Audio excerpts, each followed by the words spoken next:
কুচুটে ননদ পেল উচিত শিক্ষা। কতদিন বাদে নিজের জন্য ম্যাগি বানালাম, একটু খেয়ে নি। বৌদি তুমি আমার ছাড়া লুকিয়ে লুকিয়ে ম্যাগি খাচ্ছ? ম্যাগি খাওয়া শুরু করতে না করতেই এই কুচুটে ননদটা চলে আসবে, আমার কিছু ভালো লাগে না আর। এই কুটকুটির চোখ না চারিদিকে ঘোরে, কিচ্ছু লাগাতে পারবে না আমার থেকে। এই কুটকুটি, তুমি তো কালকেই ম্যাগি খেলে, ওই তখন তো আমাকে দাওনি। তোমাকে আমি ম্যাগি কেন দেবো? হ্যাঁ, তোমাকে আমার ম্যাগি দিতে ভুল হয়েছে। অত কথা ভালো লাগছে না, তাড়াতাড়ি ম্যাগিটা দাও, খাবো। এই কুটকুটি, একবার এদিকে আয় তো। মাকে এখনই ডাকতে হলো, ভালো লাগে না আমার আর। বৌদি ম্যাগিটা খাবে না কিন্তু, আমি এক্ষুনি আসছি। তুমি ভালো টাইমে মা আজকে কুটকুটিকে ডেকেছে। চাল আজকে জন্মের ম্যাগি খেলাবো। ঝাল লঙ্কার গুঁড়োটা ম্যাগির মধ্যে মিশিয়ে দিই। যখন কুটকুটি এই ঝাল লঙ্কার গুঁড়ো মেশানো ম্যাগিটা খাবে, তখন বুঝবে কত ধানে কত চাল, খাওয়া চিরকালের মতো ঘুরছে যাবে। এটা ভালো করে মিশিয়ে দিই, তাহলে বুঝে যাবে।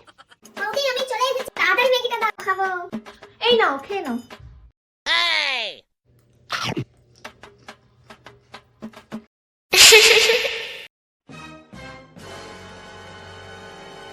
কি হলো কুটকুটি, ঝাল লাগছে?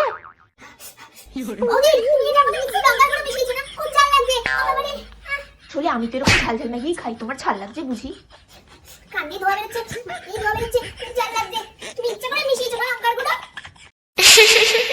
বেশ হয়েছে, আমার খাবার কেড়ে খাওয়াটা আজ তোমায় উচিত শিক্ষা দিয়েছি। বৌদি তুমি আমার ইচ্ছা করে জানতে পারলে তো, আমি তোমায় দেখে নেবো।